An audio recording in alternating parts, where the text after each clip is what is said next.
biarlah kita semua bisa betul-betul melayani Tuhan tanpa ada kepentingan pribadi. Maksudnya adalah kita melayani Tuhan itu adalah untuk Tuhan dan untuk sesama. Itu yang saya pelajari sekali dari ayah saya.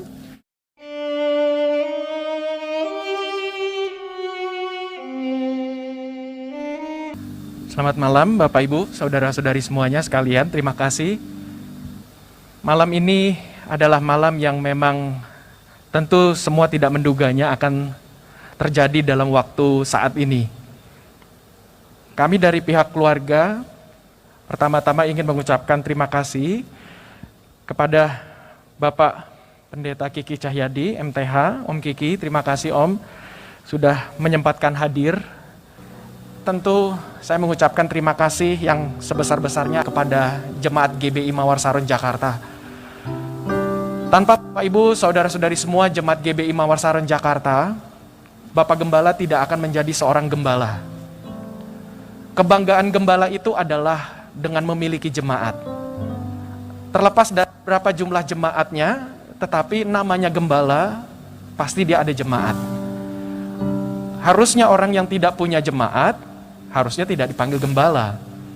Tetapi Bapak Gembala kita ini, Bapak Ibu jemaat terkasih, saya percaya beliau bukan hanya menjadi gembala bagi Bapak Ibu, saudara-saudari semua, tetapi juga sudah menjadi seperti ayah, seperti om, seperti juga menjadi opa. Dalam ibadah minggu dulu sebelum pandemi, Bapak Ibu semua datang ke gereja, semua merasakan saya mendengar jemaat kita itu selalu memanggilnya dengan Om Yakob. Tadi Pak Kiki selalu menyatakan bahwa telah menyatakan memang panggilan lain dari Bapak Gembala kita adalah Om Yakob. Sampai waktu kecil pun dulu ketika Pak Yakob, waktu saya masih kecil, saya masih tinggal di Petamburan waktu itu. Kalau kita semua biasanya memanggil Om Ho, saya memanggilnya Opa Ho.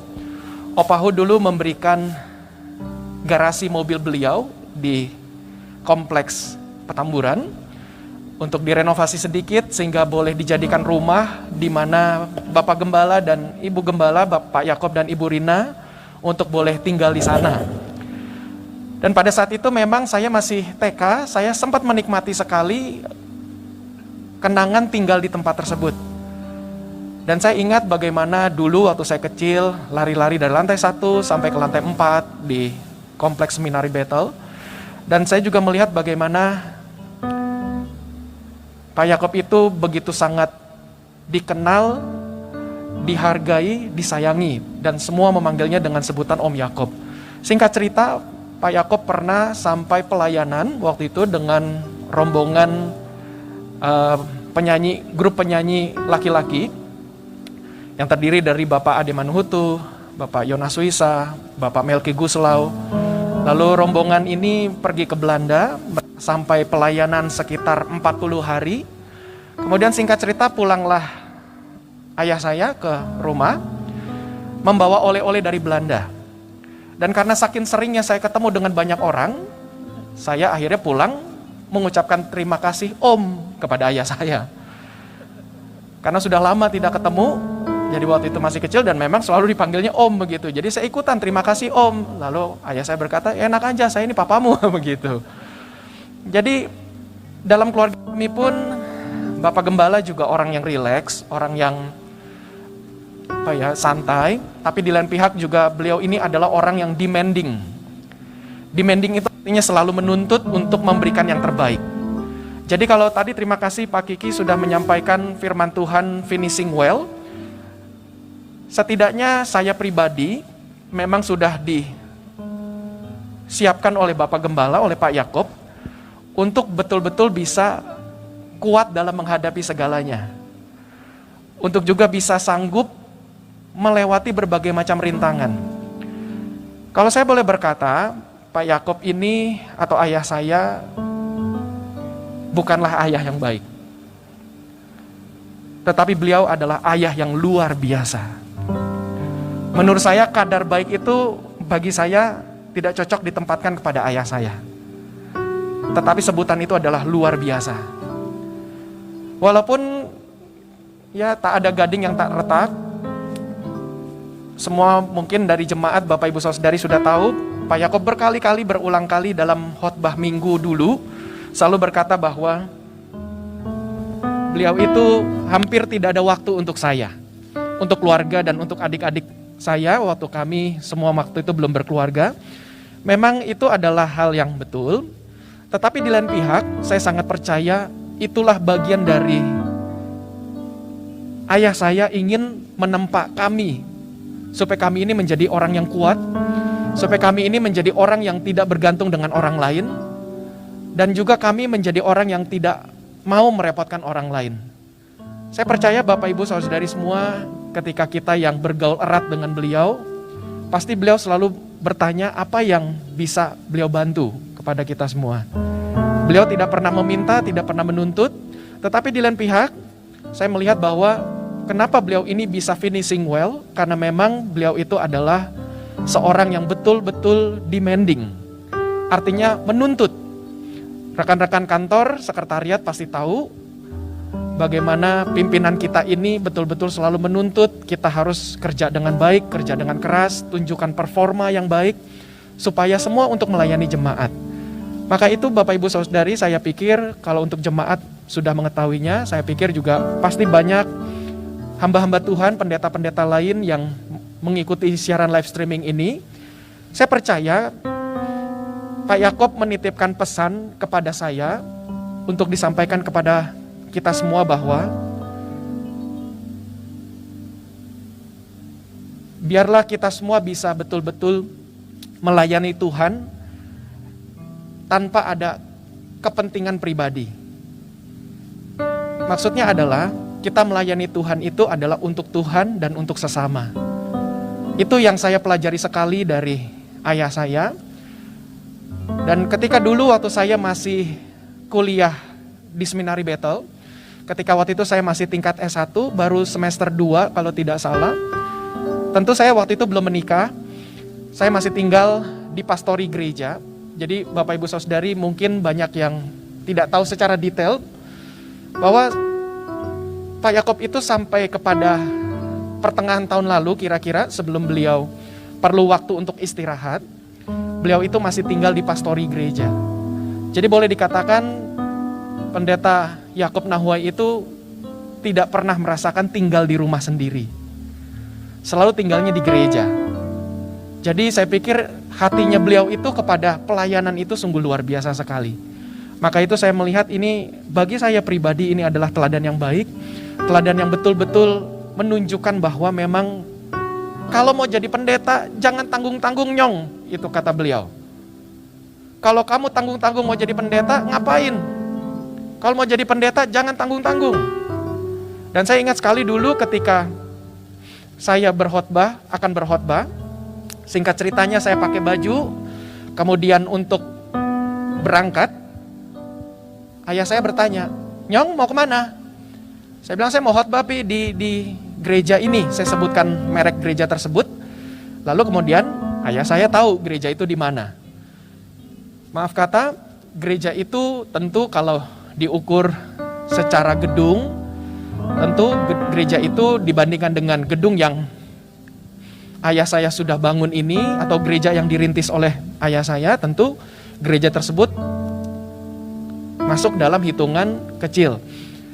Maka ayah saya tahu ketika saya akan berkhotbah di sebuah gereja yang tidak besar, ayah saya hanya mengucapkan satu kalimat sederhana yang sampai detik ini, dan saya percaya sampai saya juga kelak nanti akan masuk ke dalam peti seperti itu, akan selalu saya ingat di dalam moto pelayanan pribadi saya. Papa saya berkata, "Nyong, kalau kamu khotbah di depan 200 orang, kualitas khotbahmu harus sama seperti di depan 2000 orang. Kalau melengkapi khotbah tadi, finishing well, saya pikir itu salah satu gambaran kenapa Pak Yakob itu bisa finishing well. Dan tentu saya sebagai anak yang cukup sering ketika saya sudah lulus sarjana teologi, saya selalu mendampingi beliau kemanapun beliau pergi, pelayanan di Jakarta, pelayanan keluar kota, sampai luar pulau, bahkan sampai ke luar negeri kalau memang berkesempatan. Saya betul-betul melihat apakah sama pesan dari ayah saya itu kepada saya? Bahwa khotbah di depan 200 orang itu harus sama seperti di depan 2000 orang. Dan ketika saya mendampingi beliau, saya melihat beliau pun tetap menyempatkan diri berkunjung ke gereja-gereja kecil, gereja-gereja menengah, gereja besar juga. Dan saya betul-betul melihat bahwa apa yang beliau pesankan kepada saya itu betul-betul dijalankan. Bukan sekedar hanya omongan saja. Dan ketika beliau berkhotbah di depan orang-orang yang sedikit, saya melihat betul-betul mengeluarkan semua kemampuannya. Dan beliau tidak tahan-tahan. Betul-betul semua dikeluarkan. Bukan berarti beliau siapkan, dan saya ini di belakang layarnya, behind the scene-nya, kalau saya suka mendampingi papa saya pelayanan, ketika kami di mobil, ada driver dari gereja yang nyetir, kami berdua duduk di tengah, saya suka berkata begini, "Pi, Alkitabnya saya pegang dong." Lalu saya ambil Alkitab beliau, dan saya sengaja Alkitab itu saya buka karena saya mau melihat apa catatan khotbahnya untuk nanti yang akan dikhotbahkan.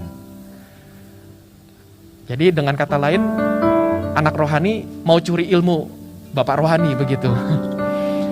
Singkat cerita, saya melihat sebetulnya itu saya hanya penasaran.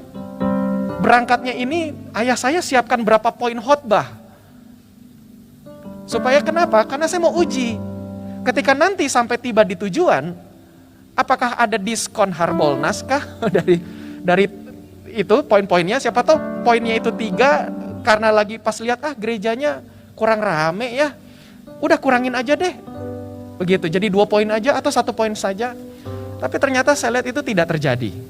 Dengan kata lain, apa yang sudah disiapkan di rumah betul-betul dihidangkan kepada jemaat. Terlepas dari berapapun jumlah jemaat yang dilayani pada saat itu.